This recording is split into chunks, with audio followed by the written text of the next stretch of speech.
Okay, welcome to episode 3 of our Seattle Kraken franchise.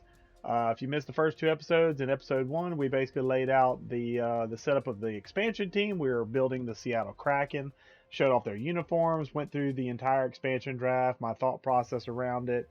So it was a little bit of a long video, the intro video, but it tends, your intro videos tend to be a little long. The second video was strictly around the draft. Did a lot of talking about scouting and showed off some different things. Showed off draft interviews, which I think are one of the weaker entries into franchise mode. Went through the draft. Didn't have a great draft after the second round. Our first 2 picks I feel like are going to be solid contributors. The rest of them are going to be at best third and fourth line guys with maybe some AHL guys sprinkled in there. So I'm not gonna lie, I did not have the greatest year one draft. I will say that this coach is a hard guy to draft for, and that's what I'm gearing a lot of these players for, is to draft based on the skill of the coach. So that's going to be something that's going to be hard to work around, but I'm going to try my best. And if it comes out that it doesn't work, then we'll hire a new coach and we'll, overhaul the system just like you would in real life. So we're going to give this guy a chance here. So what we have going on right now is we've finished the draft, and we're now in between the draft, which is the 23rd of June right here in the pinkish magenta dot. And then we're about to start the Resign phase, which is going to be a series of 5 days. I'll go into the calendar and show you. I think it lights it up. Yes, it underlines it. But we're going to go through a series of 6 days where we have basically our exclusive window to negotiate with our guys that are either restricted free agents or are going to be unrestricted free agents. So we're probably going to focus more on the unrestricted free agents than the restricted free agents, but we still need to at least look at them a little bit, because if we want to keep them around, we will have to offer them a qualifying tender in order for them to for us to have right of first refusal if somebody were to sign them. Now, before I get started with the re-sign phase, I'm going to bounce over here real quick, and I'm going to go to offer sheet compensation just to show you the level of detail that's in the NHL franchise. You have the offer sheet compensation. So basically, if an offer is tendered below, basically say $1.5 million, there is no compensation required. I'll get a notification if one of my RFAs signs for under 1.5, but it'll basically tell me either match it or your player walks and you get nothing. If the player is paid between the amounts you see on screen, however, there are certain compensatory packages that will have to be provided, upwards of, as you can see at the very, very high end, 4 years worth of first round picks just to sign a player to basically $11 million and up per year. So you can get rewarded quite well for a guy that walks that either you can't afford or you choose not to pay and just let him potentially walk in free agency. Now, if you tender a qualifying offer and they don't accept the qualifying offer, which the players will sometimes refuse, hoping to get something in free agency, you can basically have them, quote, hold out and essentially keep them under RFA restriction. And they're a tradable asset. You can trade them to a team if you think another team will sign them, things of that nature. So it's still an asset to you as a restricted free agent. But once you get past a certain point, which once we get into the season, you'll see it. Once you get past December 1st, your restricted free agency, basically, you can't negotiate with that player anymore, and that player becomes an unrestricted free agent at the end of the season. So it's a little bit of a cat and mouse game, but it's realistic cat and mouse, so you can have a guy hold out for a while and then maybe sign him right at the deadline to go ahead and get him on the team and give him some time off and things of that nature. But just this kind of lets you see what's out there as far as RFAs and the compensation. This is something definitely that could carry over to Madden, make it for a certain dollar amount, or have the teams themselves designate a round tender a la real life NFL that the player would qualify under, and if you basically approach that player and sign that player, the team that loses that player gets that compensatory pick, depending on where they ranked that RFA. It's a little bit more complicated in the NFL, not much more, but the fact that RFAs are available here is wonderful, and I want to show that out before I actually get to the re-sign phase.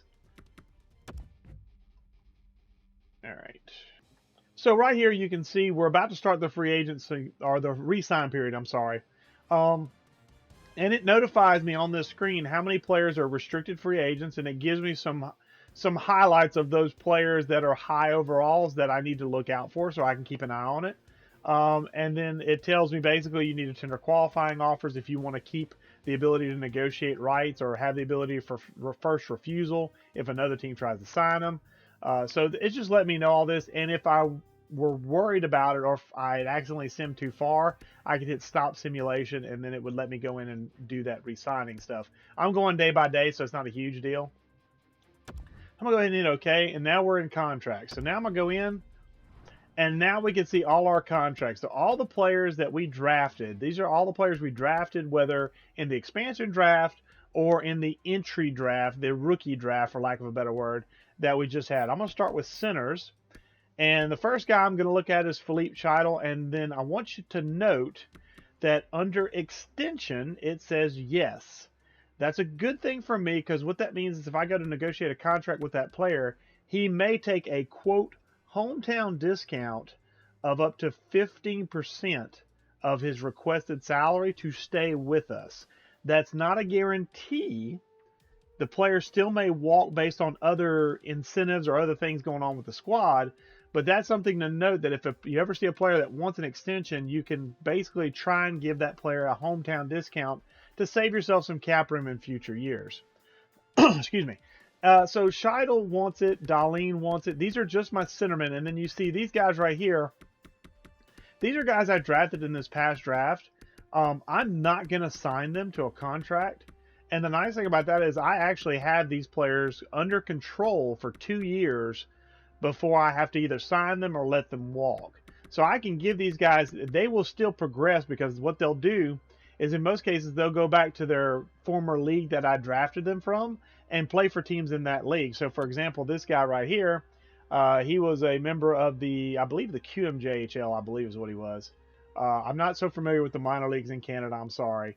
But this was a guy that basically he'll go back to that CHL team, and he'll play for them, and he'll still grow and get better on that squad. So these are players I don't necessarily have to sign, but they're still under my control, so I could trade them just like I could any other asset, and they might have value to someone else depending on whether or not they want that player or whether or not they like the potential of that player, things of that nature. I doubt that there would be much trade value in bottom 6 and AHL top 6 guys, but the offer is there. So Jonathan Deline is a guy that what I'm going to do, his overall is rather low. So what I'm going to do is I'm going to actually just offer him a qualifying RFA. And the nice thing about qualifying RFAs is that most players, if they're a lower overall, will accept it, and that's usually like league minimum. It's usually league minimum, and so that's basically a way to go ahead and get the ball rolling. Scheidel, I think I'm gonna see what he wants. So I'm gonna offer him a contract. Now this is a guy, just to let you know, this guy is potentially going to be a third line guy for me. At maybe his best. I gotta go look at his attributes and stuff real quick. Let me pull up my lineups and forwards. And Scheidel is, where is he? There he is. Okay, he eventually could become a line 1 guy, but right now I'm hoping he can be a line 3 guy for me, because right now my line 1 guy is Adam Henrique, but Adam Henrique is 30 years old, and I have him under contract for 3 more years. So I'm hoping by the time he's ready to move on, that Scheidel can take over and be that guy. So 3 years is what Henrique wants, or what Henrique has left. So what I want to do is I want to talk to Scheidel, and I want to offer him a 3-year deal. Now, if you note, his asking price for 2 years is 2.45. If I increase it, his asking price goes up. If I decrease it, his asking price goes down. So I can actually, in manipulating the years, I can actually control how much he actually wants. Now, I will say, with the hometown discount thing I mentioned earlier, the hometown discount only really applies if you offer them exactly the number of years they're asking. So in this case, I might still get lucky and be able to get the hometown discount with 3 years on the contract, but because it's not exactly what he wants, he has more of a chance of saying no. So what I want to do is, because I have $30 million in cap space, which you can see right below the player's picture, I'm going to go ahead and offer this player 2.875, exactly what he's asking for, and for 3 years. And this contract type, if you're not familiar with it, You have one-way deals and two-way deals. Two-way deals basically means a player can flash between the NHL and the AHL. It's a contract that's flexible to move between the minors and majors. Typically, but not always, these contracts don't apply to waivers, but that's not always the case. It depends on years in the league and things of that nature. So, but just in a general concept, one-way deals, you pretty much keep these guys in the NHL and they will hit waivers if you move them to the AHL. A two-way player is a lot more flexible, but two-way players have a certain cap limit as far as dollar value that you can pay them. You can only pay them upwards of, I think, $925,000 a year. So I could not offer a two-way contract to this guy because there's no way I could get to $2.875 million when the maximum is $925,000 for that. So I'm going to offer him this deal now. He will not tell me right now if he accepts the offer. You'll note a green envelope appears to let me know that, hey, you've offered a contract to this player. So now I know this player is under offer. This player, if you see the button for RFA is grayed out or blacked out, that means I've offered him a qualifying offer. So that's just another handy reminder to let me know, hey, you've offered this guy an RFA tender. So you don't have to talk to him anymore unless you want to negotiate a full-term contract, which I don't. And those are my centers. Now you have main roster centers and you also have in the system centers. Now in the system and main roster are going to be pretty much the same right now. But as you move into the season, the difference between main roster and then the system is basically your pro ranks, your NHL versus your AHL and basically your prospect pool. So right now everybody pretty much is right here. Let's flip over to left wingers because now we have some decisions to make. Anthony Duclair, he is an unrestricted free agent, which means that if I do not sign him, he will hit the free agency pool and I get zero compensation. And this is the guy I drafted in the expansion draft, and this is the guy I'd like to hang on to for a while because I believe in my lineups chart I have him listed as a first-line center, or first-line winger, I should say. A first-line winger. So this is the guy that I'm depending on to become one of my top goal scorers. He's a sniper. And he's got a lot of speed. He's a little guy, but I'm hoping his shot gets a little better because he does have 2 years to grow. Because in this game, you got to the age of 27. Once you get to 27, you kind of top out as far as growing your overall and your stats. But I'm hoping he can grow a point or two more in the overall category and maybe increase that shooting category is what I'd really like. But this is a guy I kind of want to build around. So this is a contract I'm really going to focus on here. And I'm going to offer him a contract. Now, he wants 6 years at $3.875. That's a really good deal for me if he turns out to be halfway decent. 6 years. Okay, we don't have any long-term contracts, I don't think. Let me look at... Oh, yeah, we do. We do have one long-term contract. And that's Josh. How long is Josh Anderson? 1, 2, 3, 4, 5, 6. That's perfect. That gets Josh Anderson and Anthony Duclair on the same years of contract. So I am perfectly okay offering this 6 year. Now he's okay. He wants an extension. So I could offer this player a discount and see if he takes it. But I think I might leave it alone just because that's a really good contract. That does worry me as far as how much he'll actually grow though.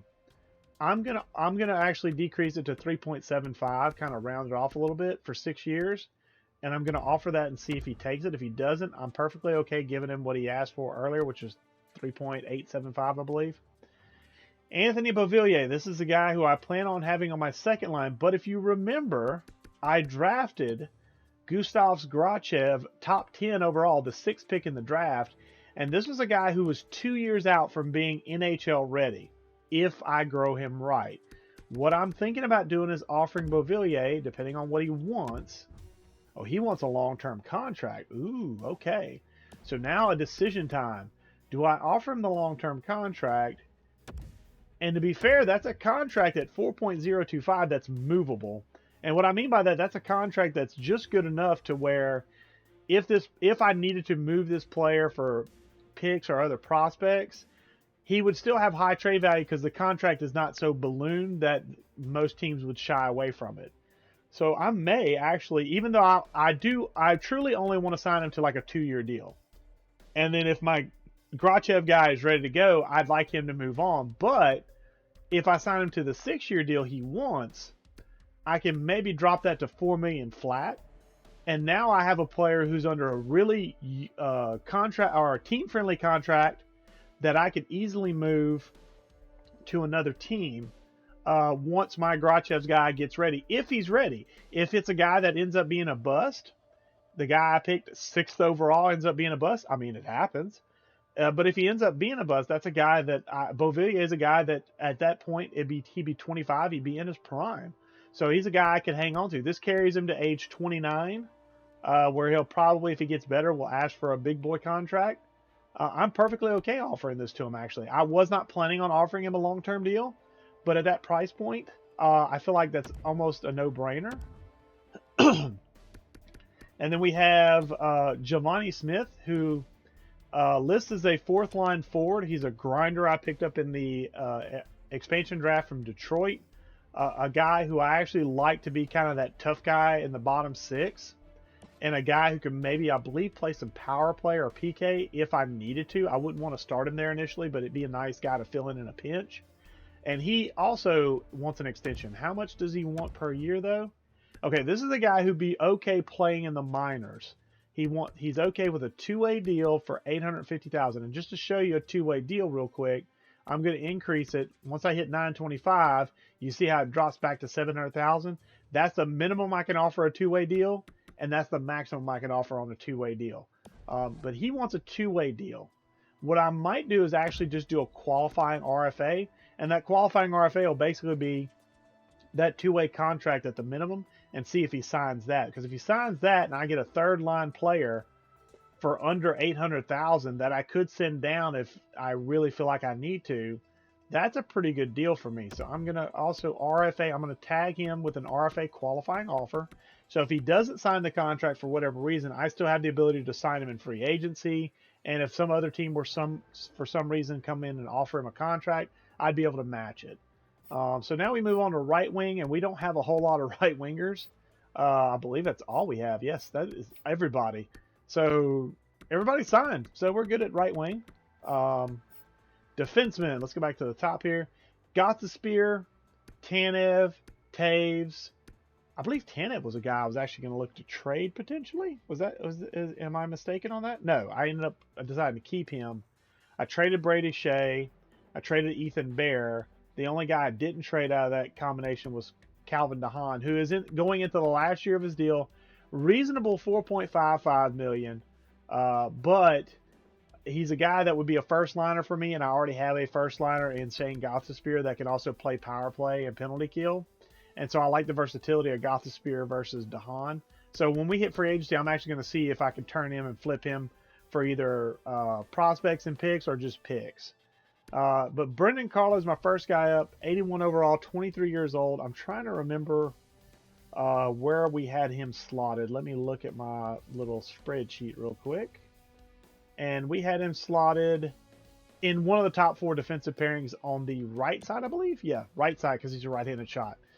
So I'm thinking this is a guy that's going to grow. I'm hoping he grows into that 83-84. I'll get it out eventually. 83-84 overall player and becomes a solid top second pairing defenseman, or even top pairing defenseman if I need it. What does he want for a contract? Let's see. He doesn't want that much. He wants 1.875 for 2 years. Let me look at the other guys I have under contract. That would be when Gothisbeer's contract would run out. Tanev would be another year after that. So that'd be a nice bridge contract to kind of keep him on par with Gothisbeer. I'm okay with that, and the price point at 1.875 is not much. That does tell me he might not grow a lot, which kind of scares me a little bit. He also wants an extension, which means I could drop the price. But again, at this price point, I'm okay with it. I generally don't reduce contracts too much until we start getting upwards of $6-7 million per year. And then I start taking advantage of that 10 to 15% discount, because that can be upwards of $1 million discount, depending on how high of an offer they start at. So I'm going to keep this at 1.875. Forbert is an unrestricted free agent. Forbert was going to be our second defensive pairing. He wants an extension, 3 years at 2.125. Another guy I'm okay paying that number. For 3 years, that would match him with Tanev and Taves, so that would put him on that pace. And that would take him to age 31, and at that point, I think I would move on from Forbert. So that's a nice kind of veteran contract to keep him around, a veteran presence for those young guys I've got out there, or guys I've got coming up. Devin Taves, one Brendan Carlo. And then Steven, is it Steven Johns? Yeah. Steven Johns is the guy I picked up who had a lot of fittings in power play, penalty kill. He wants 1.5 for 2 years. I think what I might do with Johns is, because he's the same age as Forbert, I think I'm going to put him on a 3-year deal. Offer him what he'd like on a 3-year deal to match him with Taves, Tanev, and Forbert. Now, yes, in 3 years' time, that means I'm going to have to make some tough decisions about a lot of defensemen. But 3 of the 4 guys I'd be making a decision on, one of them is going to be 33, and the other 2 are going to be above 30. So at that point, I probably am hoping to cut bait and have some younger guys in the mix, like McCoshen, Logan Stanley, who I traded for during the draft. Maybe Curry is able to get ready to go in 3 years' time.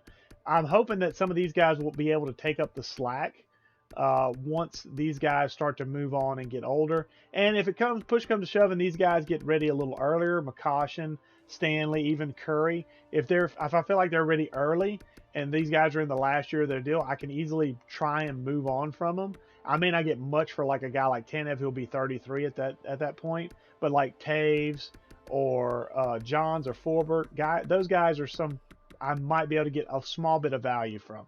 Not a ton, but some value, so that way I can move on from them, get out from under their contract, and put these young guys in there if they're ready to go. So Johns, I'm going to offer you a 3-year deal. You want 1.5. Now I'm going to just give you 1.6 since that's the closest I can get to your offer number, and we're going to offer you that. So that puts Forbert, Johns, if they sign, and Carlo's on a 2-year deal. And Taves and Tanev all on the same 3-year cycle. McCoshen's probably going to be wanting a 2-way. No, he wants a 1-way deal. Ooh, okay. What's the dealio? You feel like you're good enough to play, huh? Well, according to your role, you're a minor top 2 defenseman, but I can have 1-way contracts in the AHL. I just have to be careful if I bring him up, sending him down, because he would fall potentially under waivers. So I'll offer you a contract, 1.125 for 2 years. That'll take you to age 26. At that point, you'll probably want a big boy contract, and I will be in between some contracts, so I probably could offer that. So I will do that and let you play in the AHL for at least the first year. Logan Stanley, this is another guy I will see. Okay, he wants pretty much near the minimum for a 2-way deal, so I will just RFA tag him. He should accept at $700,000, and that'll be a nice little signing. Curry is 18 years old. He's not really ready for prime time, so I'm not going to sign him, because another thing you have to keep in mind is, just like with Madden, if you're familiar with Madden, 53-man roster, I can have 50 contracts total, and a certain number of them have to be skaters, and a certain number have to be goaltenders. And then I have some what they call exempt contracts, which are contracts like if I signed... I'm going to go back to center real quick. If I sign this Gabriel Dennis guy, or Denise, I'm not sure how he pronounces it, but Gabriel Dennis, if I sign this cat and he ends up staying in the CHL to grow, that would go as an exempt contract, because essentially I have the player signed, but he's below the age of 20, and he's also playing in the CHL. He's not qualified to be in the AHL yet. So, but I'm not going to sign those guys just because I don't need them. I don't want to take up spots potentially. So we're going to go back to defensemen. I think everybody is here. Yeah, everybody's here. So we're good there. McDermott's going to be in the AHL. McCoshen. So I'm going to have a pretty solid AHL squad, I feel like. Push come to shove, I could bring this guy up and let him be the 7th defenseman for me. We'll see what free agency has. But so I'm pretty much set there. And then goalie's the only guy I've got to sign is Aiden Hill. And right now I do need a backup goalie. So I'm thinking, let's see what kind of offer he wants. 1.3 over 2 years. That's great for an 81 overall backup goalie that's growing. Yeah, that's perfect. That's perfect. So we're pretty much, we didn't have a whole lot of guys hitting free agency, so that's kind of nice. I tried to draft guys that had at least an extra year on their contract so I could have some maneuverability.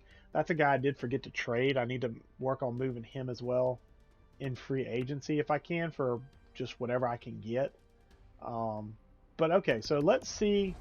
Now we get to advance a day. Remember, we have 6 days of resign. So this first day, I'll get notified exactly how many players decide to resign with me. If I have to negotiate some more, do some stuff like that. So let's see. Advance a day. So Derek Forbert has agreed to resign. He appreciates that I offered him the money. Brendan Carlo is also resigned. Okay, so here we go. This is the guy I increased the number of years and met his contract demands as far as what he was wanting. But he wants to win, and he doesn't think this team is going to be in a position to win anytime soon. Perhaps more money will change my mind. So there's your hint. Maybe offering him a bigger deal would keep him around, which I will probably do, because I don't mind paying him a little extra, even though he's a lower overall, because I do have some cap space to play with, and he won't take up a ton of it, even if I throw some extra money at him. Anthony, okay, that's good. Anthony Duclair signed with us. That's good. That's really good. That's our building block sniper. I'm hoping building block sniper. We'll see how it turns out. Beauvillier signed, also good. So there, we got some young guys up in that top 6. Philippe Chidel signed. I'm hoping he can play third line center for us. That could be a dangerous one. Aiden Hill resigned. Ian McCoshen resigned. So we're good. So right now, the only player that didn't sign with us was defenseman Steven Johns. So we're going to go back to him. We still want to offer him a 3-year deal. We offered him 1.6. He turned it down. So I'm going to jump it up. I'm going to go ahead and overpay him a little bit. I normally wouldn't do this, but this is the guy I kind of want to hang on to for a couple of years. His overall's low, but he does fit in a lot of different schemes for us, power play, penalty kill. So I want to have a guy who's versatile, even though he's a lower overall, because that's potentially somebody I could bump to the 7th defenseman role. And then I have a plug-and-play defenseman if I have injury, a guy I can bounce in quick, and I know he can play anywhere in the lineup. So I'm going to offer him $2 million for 3 years. And I want you to look, now our cap space is woefully dropped now to 16.785. We have to have at least $15 million in cap space at the absolute bare minimum when we hit the season. Otherwise, our contracts will be adjusted to match the floor. We do have a cap floor in this game. We obviously have a ceiling, salary cap of 81.5, but we do have a floor we have to match as well. And right now we're really close to the floor, which is good. We'll have some room for free agency, but the question is going to be, who do we go after in free agency is going to be the key thing. So I'm going to advance a day again because we only have that one player we're looking out for. And now it's Steven Johnson. He signed, he agreed to the $2 million, so a little bit extra cash, maybe a little bit of overspent. But whenever we're dealing in this low of a contract number, I don't feel like it's a huge overspend.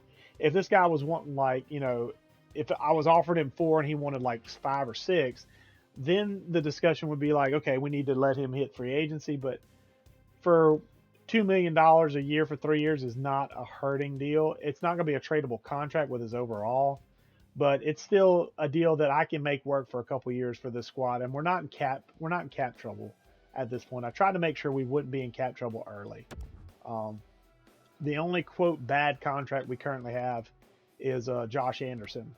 But hopefully he will maybe spark it and get going and get a little better for us as far as maybe some overall boost this season with some scoring. That's what I'm hoping for.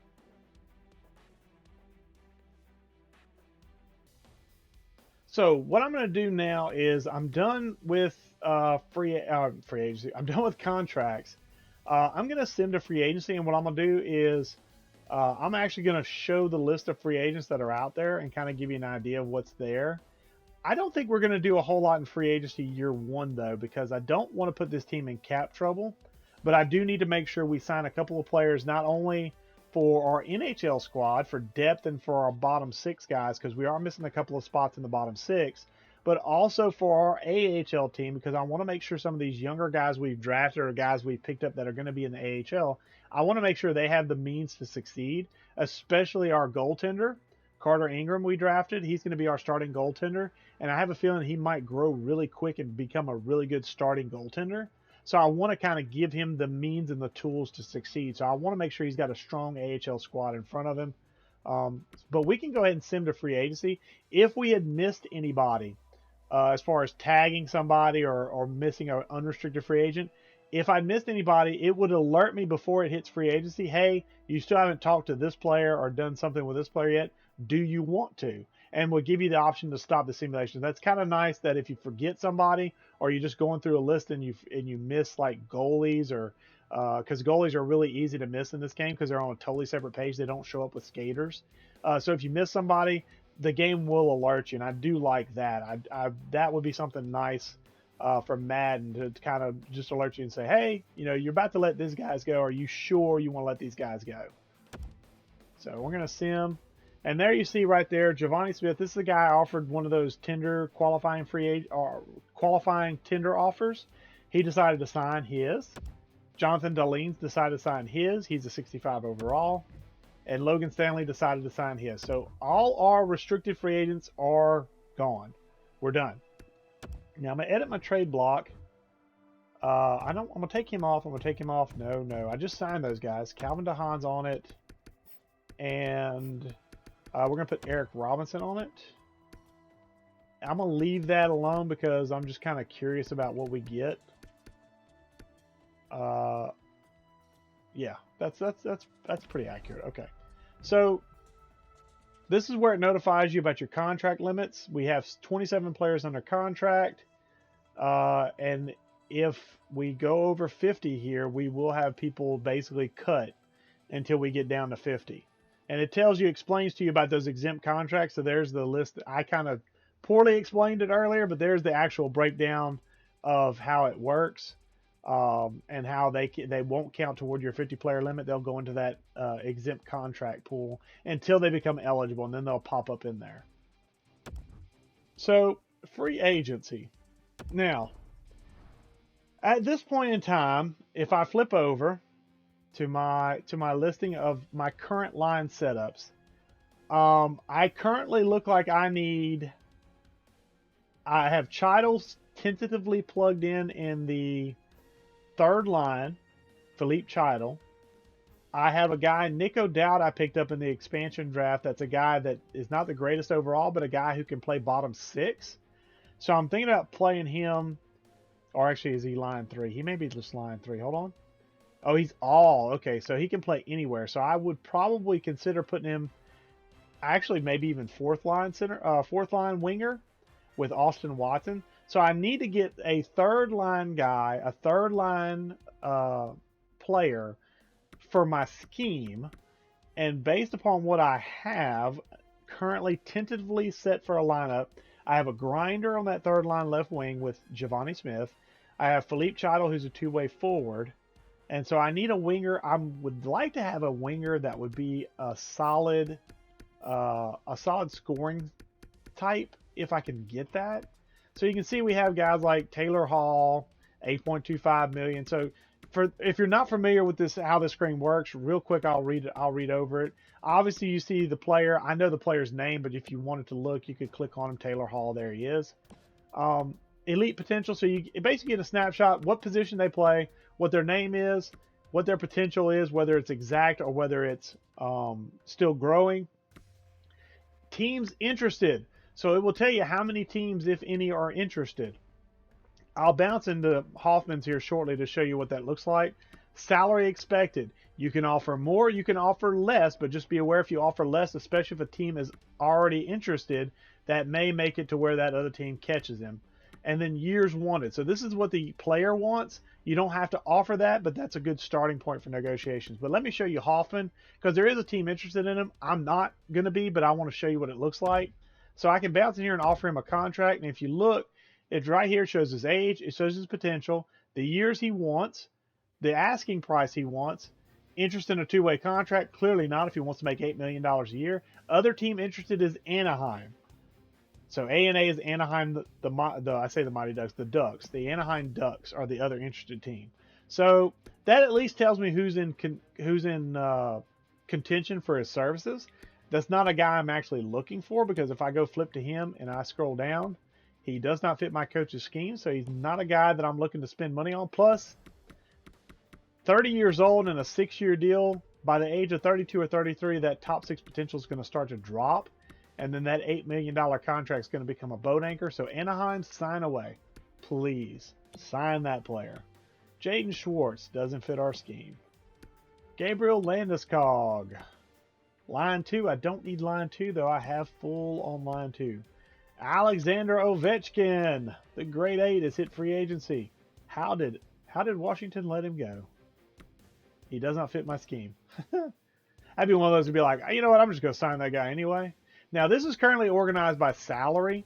I typically like to go by overall because I also like to kind of keep an eye on roles because I like to try and sign guys that fit the role that I want to give them. Because I don't want to demean them too much by playing them well below their role because I'm looking right now for a third line winger, and that would be well below Mike Hoffman's station of being a first line guy. So I would not go after this guy even if he fit my scheme because I'm looking for a third liner, and this guy wants to be first line, and I don't want to slap him in the face that well. Now, as I'm going through this, I need to go a little bit further because this shows their player type. So sniper, power forward, playmaker, age, and there's one other key thing because I'm pretty sure Fiala is one at 23. Whether or not they're a restricted free agent or not. So this, just to show you, I don't want Fiala, but I want to show you what it looks like. I'm going to go in and I'll offer him a contract. I will be able to back out, so I'm not terribly worried about it. The other team that's interested is Minnesota because that's who holds his rights. That's who currently has his restricted free agency contract. If I offer him a contract right now as is, I now have to provide first and third round picks from this upcoming draft to offer him a contract that he would accept. And if he accepted, the Minnesota Wild could then choose to match it or take my picks. I don't want either, so I'm going to back out. He doesn't fit my scheme anyway, so I wouldn't want him anyway. Michael Granlund doesn't fit the scheme. I'm going to have a lot of guys that don't fit the scheme, aren't I? None. Hyman is a two-way forward. Top 6 in power play. I don't need top 6, though. I don't need top 6. Halla. None. Stepan. Line 1. Not at 82 overall, you're not. Forward line 2. Bobby Ryan. None. So it doesn't look like I'm going to get a sniper for that third line. Nick Foligno, forward line 2. 40 years old. I don't want that. Dzingel. Top 6 forward lines. Don't need that. Frolik. Forward line 2. Don't need that. Coleman. Forward line 2. My goodness. What is my third line tendency? Let's look at that real quick because that might give me an idea what I need to look for. Crash the net, dump, balanced, energy, block. So crash to the net, that should be like power forward, two-way forward style players. So I could maybe look at some second line guys and play them on the third line. Janmark is a sniper, so none. Boo. Coleman's a two-way forward, but there's a team interested, so I don't really want to fight teams for it. Frolik wants 2 years at 32 years of age. He fits forward line 2. I really would like a guy. Golly, you know what sucks? Is I really would actually like Zach Hyman because he's 28 years old. He wants second line time, but if I give him third line time and put him on the power play, that should meet his demands for being a second line style guy. 4.425 is a little steep for the third line, but when you consider he's also going to play power play and could play penalty kill in a pinch because he's got 76 faceoffs even though he's not a centerman. He's got decent speed. He's got decent durability. He's got a solid shot, but not great. He's pretty much he's just a well-rounded guy. Like, he's a really, really well-rounded guy. But the question is do I want to spend the money I would need to sign him? Right now, nobody's offering, but I probably would want to offer about, what, 4.75? Is that, the question is that worth it for a third line, 83 overall player? I mean, it's worth it. Let's see, Chidle, Giovanni Smith. I would like a score on that line more, but if I can't find one, let me look a little further down this line here. I've got it sorted by overall. Okay, I know Grabner's like, yeah, durability of 70 I don't like. Does he even fit? No, he doesn't fit either, so. Wayne Simmons, Janmark was a none, so that's not going to work. I'm really particular on what players I can plug in here. PK lines, that's no good. Hinostroza, Jason Dickinson. Line 2, Hinostroza. Line 4. What's line 4? Line 4 is kind of like line 2, isn't it? I think my coach is line 2 and 4 matches.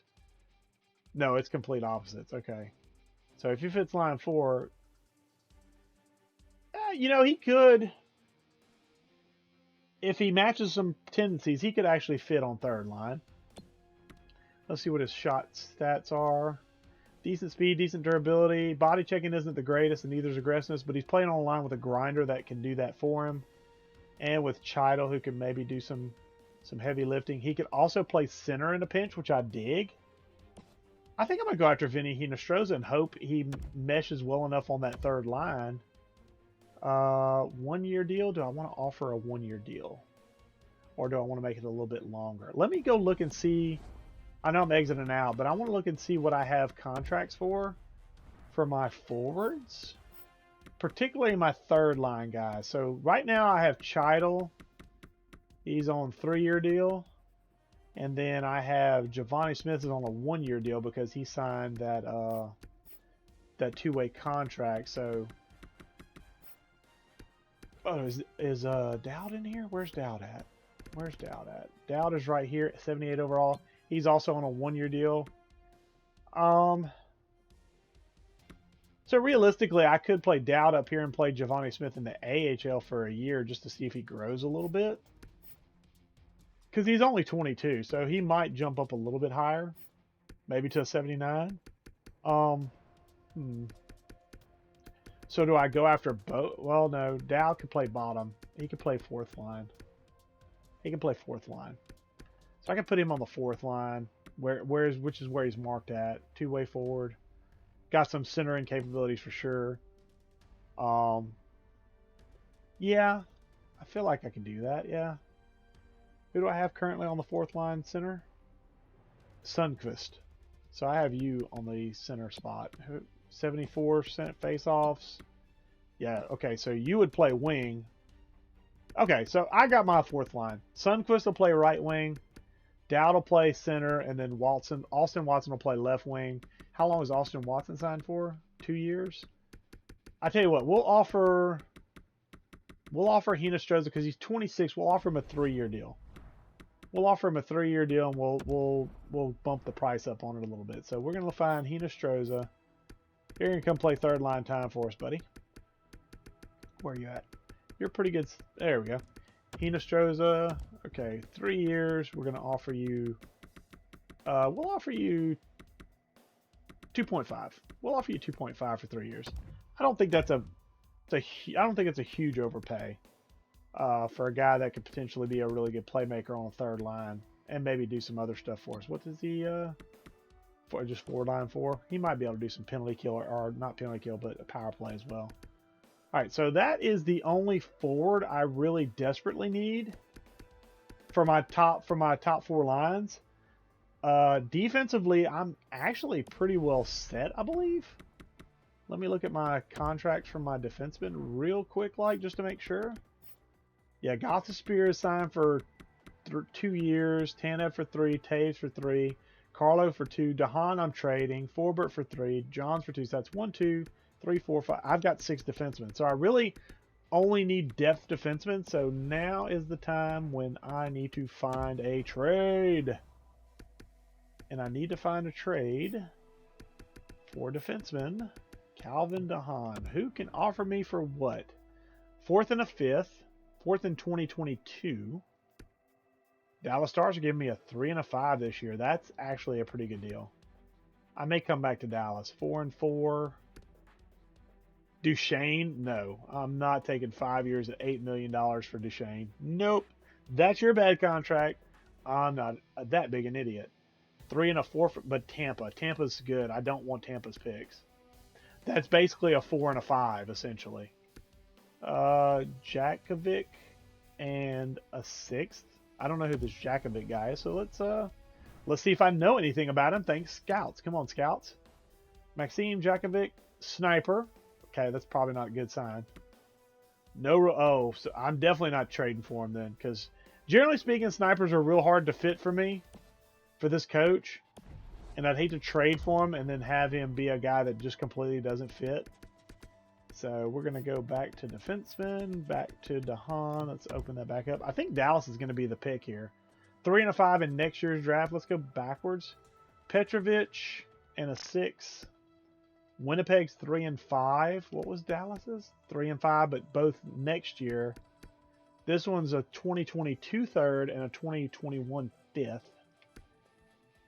This is Winnipeg. Winnipeg's 4th and both 2021 20. And that's Vegas. No, I don't want to trade with Vegas. Yeah, I don't want to trade with Tampa either. Winnipeg? No, I think Dallas is the best deal. 3 and a 5 for, yeah. Bye, Calvin. See you later.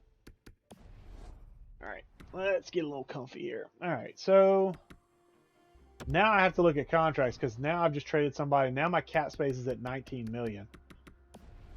So now I got to get a little worried about getting a contract back. So what I'm thinking about doing is there's a guy I tagged, and I'm trying to remember how to find him. Find trade. I tagged this player before. I tagged him in a basically like a just kind of a scouting. Let's see, where is he? I believe he's a right winger. He might be a left winger. James, the real deal, Neal. Okay, so this is the guy. Fits forward line 4, 5.25. I realize, okay, don't look and say, okay, 4th line guy for 5.75 when you basically just said that you didn't want high contract players playing on lower end stuff. Normally, no, but this is one of those times I might make an exception. And the reason I might make an exception is because this guy, I need contract money. And if I can place this guy on the 3rd line with Hinostroza, who I'm going for a signing, this guy may have a decent year. Now, I'm not saying he's going to, become a 30, 40 goal scorer, but I could potentially maybe push him, and I could also push him on power play. If you look at his shot, he's still got a solid shot. So the shot's not going anywhere. His durability is 80, but if I put him on those bottom 6 lines, he won't see as much ice time, which is good. I wouldn't put him on penalty kill, but I could potentially use him on the power play as an extra body. He still has some skill, but he's just declining because of age, and he signed a bad contract is what it boils down to. I kind of want a deal for this guy, but I want to see. Oh, they do not. Okay. Do you have anything? No. Okay. So this might be somebody I have to actually negotiate for. Okay. Okay. Propose a trade then. Fine. Fine. Oh, wrong team. So I'm going to flip through and find the Edmonton Oilers. What's up, Edmonton? Okay, so let's find James, the real deal, Neal. Oh, gosh, I wish he fit. All right, James Neal. Okay, forward line 4. So I'm going to put him on the deal. Now, note that his name is in white. So that means they do not want to deal this player, which kind of fits with the whole fine trade for him and nothing worked. So these guys don't want to give up James Neal, and probably because they're listed as a conservative buyer. So they're not looking to dump contracts in any way because they want to keep talented players. And James Neal, even though he's making a lot more money than he should, he's still an 80 overall player, so he's still talented. But what can I do to sweeten the pot for them to get them to give this up? Skaters matching the block. I'm going to look at skaters that they want and see if there's anybody I'd be willing to give up. Not Carlo, not Grachev, not Stanley, not really Engvall. Engvall's really too much. I kind of want him for the AHL squad. Forbert I just signed. Giovanni Smith I just signed. Johns. Eric Robinson's a guy I'm looking to give up. Now, with this type of trade, because they don't want to give him up, my trade value is going to have to be a little bit bigger because I have to basically make up the difference of them not wanting to give up this player. But what I want to do is I don't want to come out completely empty-handed. I want to see if I can get a pick out of them. It's not going to be oh, hey, that's right. I traded with them in the draft. Let's see if I can get my seventh round pick back for. Now, I doubt this goes through. And the reason I doubt it goes through is because that's a lot of trade value that basically now is not on my end anymore. So I think the 7th round pick is going to be way too much to ask for, even though it's just a 7th for Neil. I'm going to propose it and hope, but I'm pretty sure it's going to get rejected. Wow, okay. So basically, okay, so let me explain this one real quick. So the trade got accepted. Apparently, my scouts didn't do a great job at figuring out the trade value for James, the real deal Neal. So apparently they didn't value him as much as I thought they did. This is the type of statement you see whenever the computer thinks they fleeced you. However, I will state for the record, I think it's actually a fair trade for both parties. I needed some cap space. I needed somebody to eat some cap. And James Neal fits that bill. Eric Robinson was not a guy that was going to play where he was slotted to play, which is second line. So he's really dead weight for me. And he's going to be in the last year of his deal. And he's going to want a big boy contract next year. So I pushed that to Edmonton to take one of their bad contracts on, which helps me keep me above the salary floor. And it's a guy who I might be able to lean on for a couple of years until his contract runs out and be able to play on the power play and play in that bottom six. So it's actually, I feel like that's a win-win, and I got to pick back. Granted, it's only a 7th, but I got to pick back. So I don't feel, even though the computer thinks they fleeced me, I feel like it was more a fair deal than they realize, because that gives me a guy now that I can plug into the bottom six and plug in a power play, and it gives me a really, honestly, a really good shot at this point. So I like that from that standpoint. And if push came to shove and Josh Anderson just had a really crappy year, James Neal could potentially jump into that second line power forward spot. I mean, I wouldn't want that. That means my year is pretty much gone to crap. But I feel like that's a really good deal for me. And you can see my cap space now is at 14.85, so I'm now above the floor again. And that's good. And I also got rid of Eric Robinson. So really, it's kind of a nice little mesh of things. And I wanted that. I wanted to get that. So that works. I mean, it's not the greatest deal, but I do like that. I wanted to get some salary back after trading to Hahn. So now I'm pretty much done as far as free agency goes. Like, I really literally, the only things I need at this point are going to be depth players. And when I do depth players for my team, I go by role.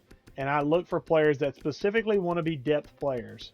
So I'm going to flip down this list. These are forwards. I usually need 2 forwards to basically round out my roster at the bottom end. And I'm looking for strictly a guy who wants to be in the depth field. So it's going to be, let me get down here a little bit faster. Okay, so here we go. So like Mark Jankowski, he wants to be a depth forward. Now, typically when I go after guys in this range, I try not to go after guys that still have potential, especially top 6 potential, because I feel like I might ruin that by playing them as a depth forward. But Jankowski's a really good player, and is a guy who could fill in forward line 2 and potentially forward line 4 and PK line. So I think I'm going to offer him a contract. He wants a one-way deal. I'm going to offer him $1 million to be basically a bench player that hops in if we have injury. And I usually generally like to get a player that can play multiple positions. So you see Jankowski, his primary is left wing, but he can also play center. And if you look at his face-off ratings of 80, he can definitely play center. So I'd more than likely use him in the center spot, but it's nice to be able to flex him out to the wing, because if they play in a position that they don't favor, the chemistry capabilities they get a little bit of a hit. So if you play a guy at a spot that he desires to play at, he has full ability to hit the full chemistry load of +5, whereas if you play him offside, so like if I played Jankowski at right wing, he wouldn't be able to get a +5 if I were able to work a line that would give him +5 chemistry, because of the fact that I'm playing him out of position, out of a favored position. So that's a good thing. Now, let's see. Can this guy, he's listed as a depth forward, forward line 4, Jace Howerluck. Okay, that's forward line 2. I don't think I'm going to be able to get somebody that bounces around a lot of lines, which is kind of sucks.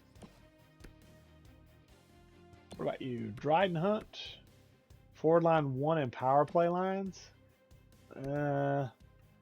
Peary, no.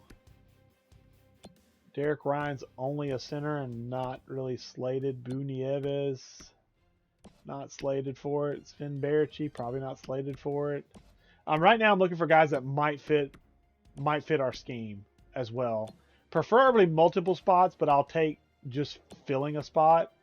And right now we are hitting a bunch of duds because there's nothing but snipers.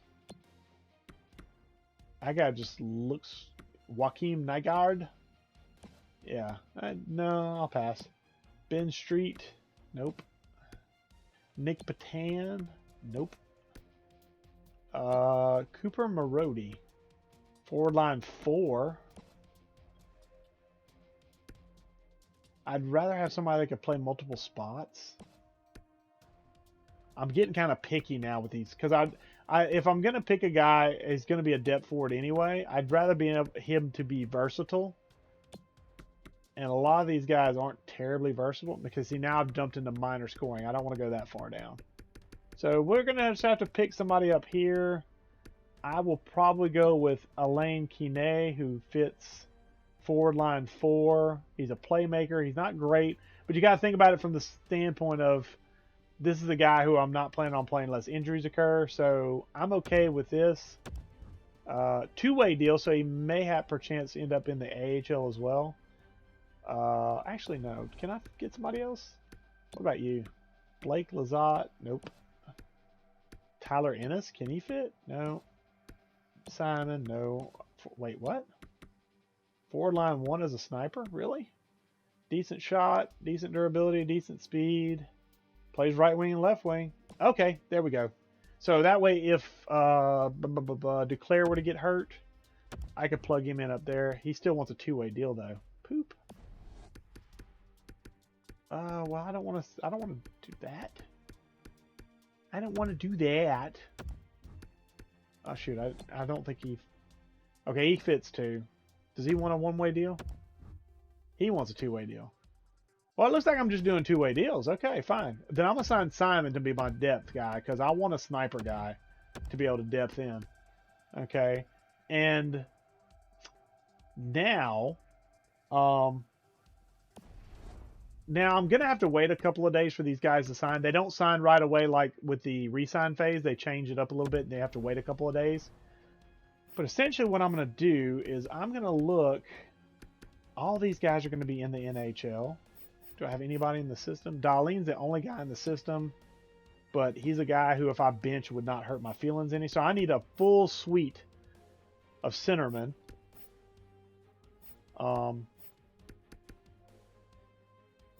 Smith, I'm thinking about pushing to the AHL. Matter of fact, I think I will. So I think Giovanni Smith is going to end up in the AHL. I wanted to start him on that third line to have a grinder on the start. But I think with the other signings and trades I've made, I think I'm going to change that up a bit. So he's going to hit the AHL this year. So that means that, and you know what? I'm actually going to sign my rookie, my 6th overall pick, to a rookie year contract. And he will be able to go this year in the AHL. So I need a couple of left wingers or guys that can play left wing. And then in the system, yeah, I need a bunch of right wingers. All right. So I need a bunch of wingers. I need 7 wingers minimum, and I need 4 centermen. So I need a bunch of AHL squad guys. And for the defensive side, 1, 2, 3, 4, 5, 6. The question is do I want to keep him up here as a fill-in defenseman, or do I want to take him to the AHL and let him play down there? And I think the answer is going to be, I don't want him down there. I don't think I want him down there. I really don't. So I think McDermott is actually going to be my 7th defenseman. So, yeah. So we need to just sign guys for the AHL. And we need to sign right-handed shots for the AHL. Okay.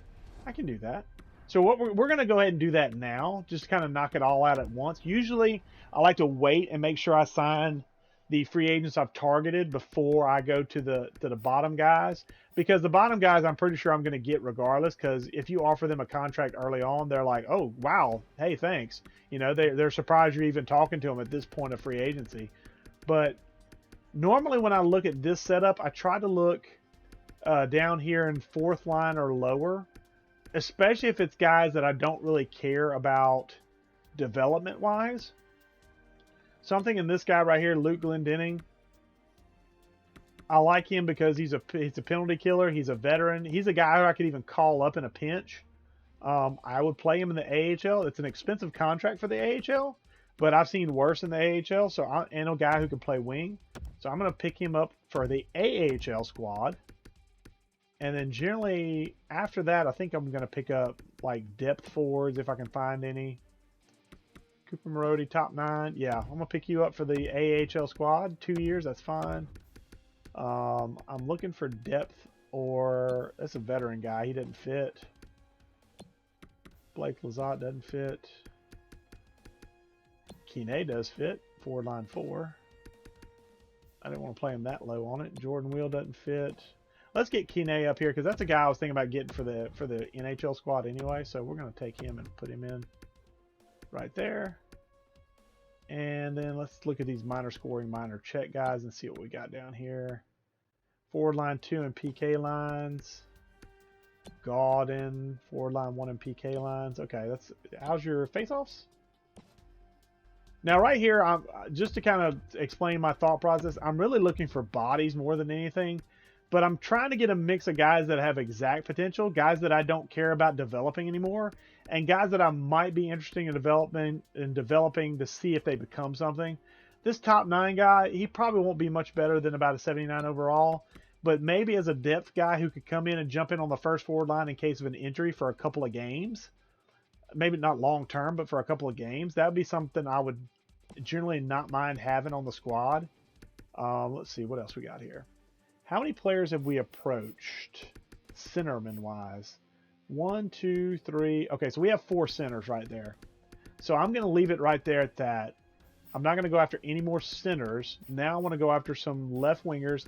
I want at least 3 of these guys, I believe, and I'm going to organize it by role because I want to get guys that are lower end guys. I want to get guys that are okay with being in the AHL.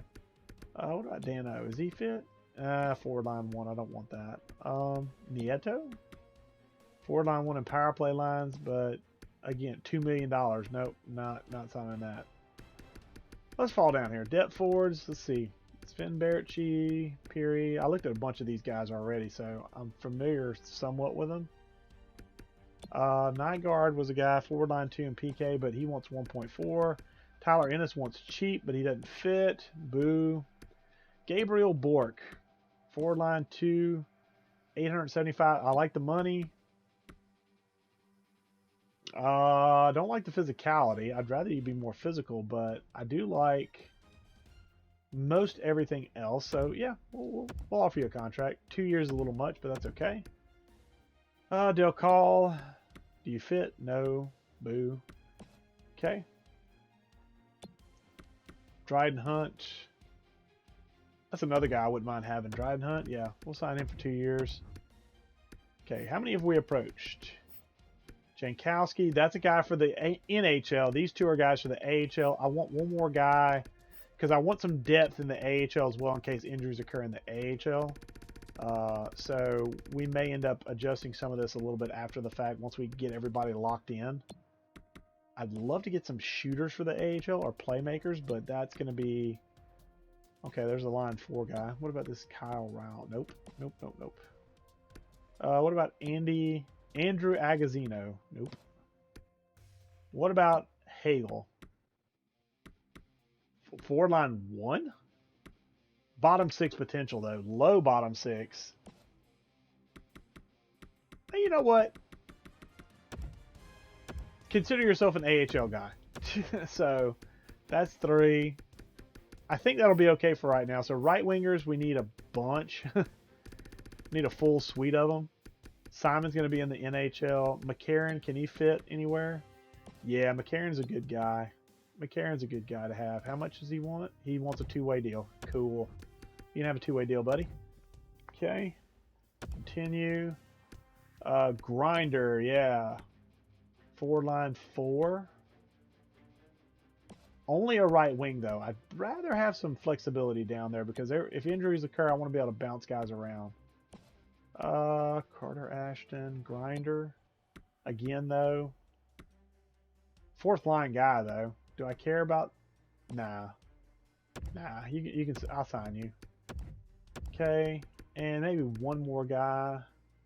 Okay, now we've dropped into other forwards, which I generally don't look at unless it's a guy like this who has a decent overall.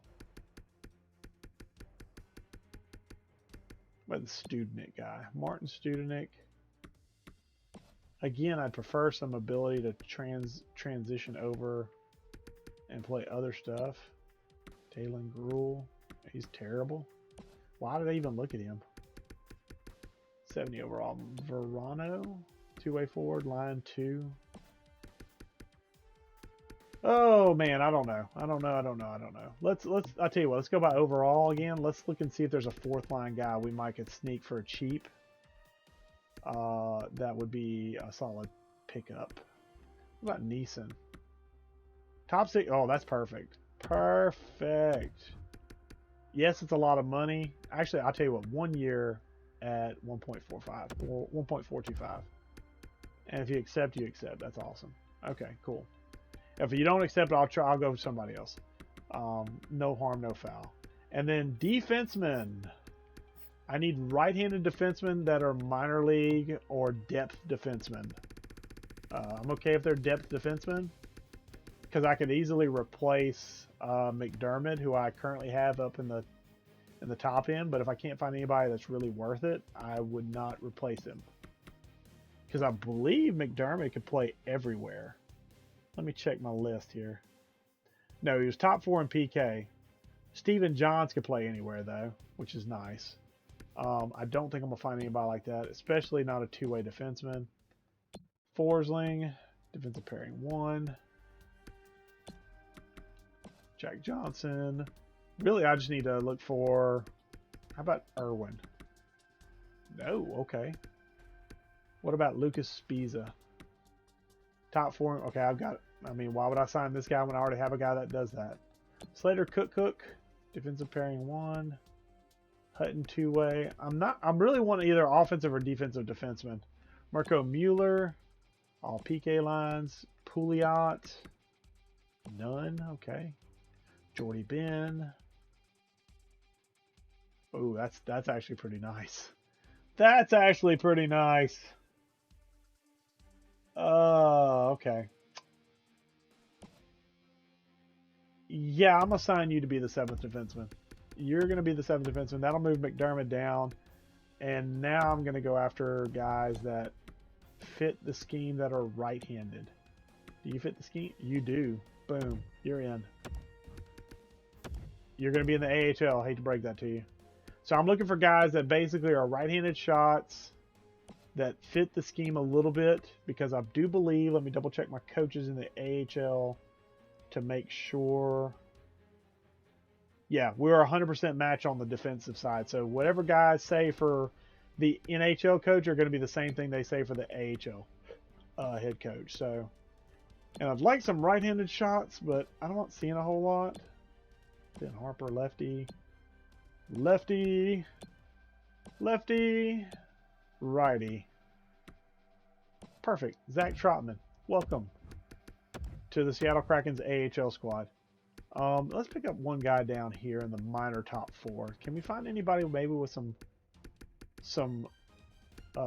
maybe some potential? I mean, I'm not expecting a ton. Hickey, left-handed shot though, and doesn't fit the scheme. I doubt very seriously I'm gonna find anybody. He's left-handed, poo. Hey Mary, what you doing? You say hello to people? Bigris, Chatfield, all PK lines. What you doing, bud? Yeah, what you doing? Yep. That's Daddy's shoulder. What? You loving on Daddy? This is my cat, Mary. Named after the Lord of the Rings. And he does get into everything. What you doing? Don't get crazy now. Alright, well, I'm going to exit out because it looks like I'm not going to find a guy like what I want, so I'm just going to get a guy that I just get a guy. I was looking for somebody that fit a role, but apparently I'm not going to get that. Hey, bud, you going to sit with Daddy? Yeah, you going to sit with Daddy? What you doing? Yes, Daddy's talking to himself. So, dang it. I looked at him too. Is Dotchin a righty? Dotchin's a righty.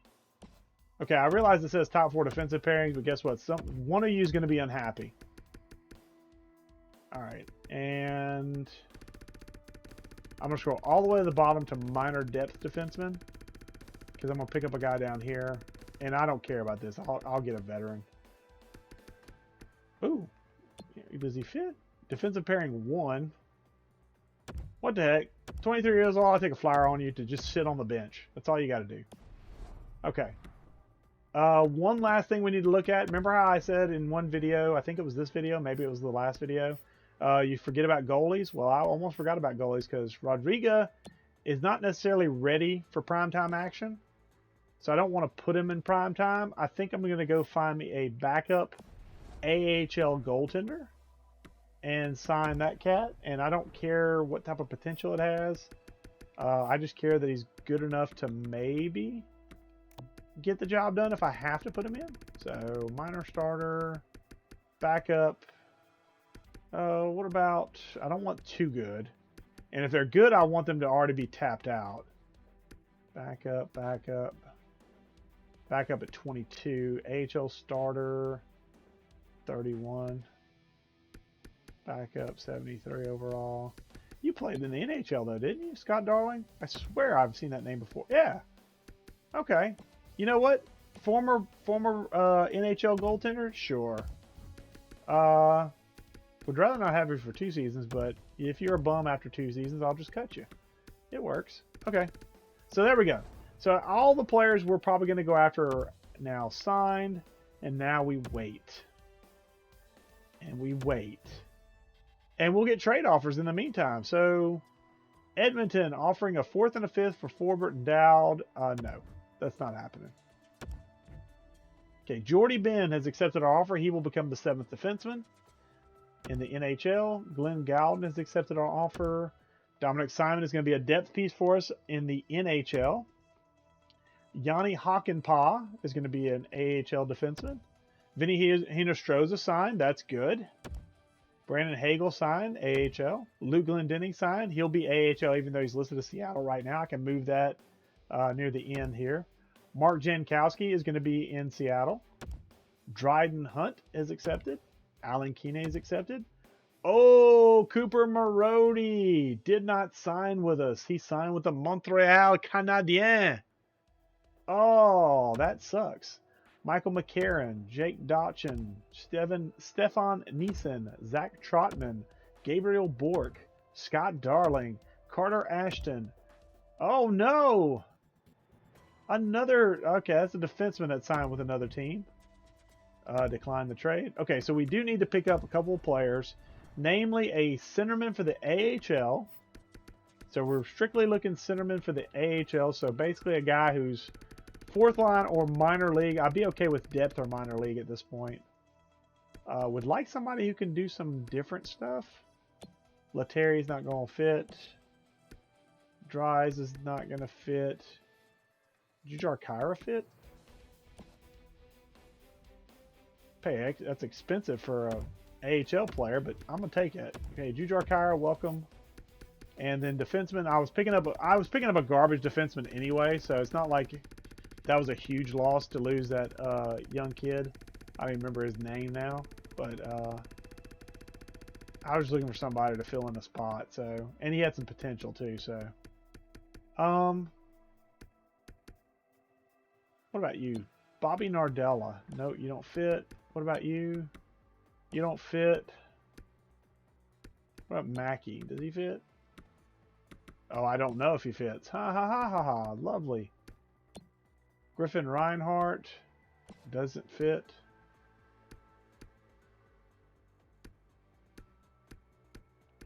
What about this guy? Summerby. Okay, you know what? Take you. That's fine. 2 years is fine. You'll probably sit the bench the whole time and be a replacement player at best. Alright, so let's advance and get these 2 guys that I want signed. Stephen Johnson. Okay, Edmonton, I'm not trading. It's not going to happen. Petrovic and a 5 for Forbert. And I'm going to have to turn off some of these trades. have to turn off my trade block a little bit.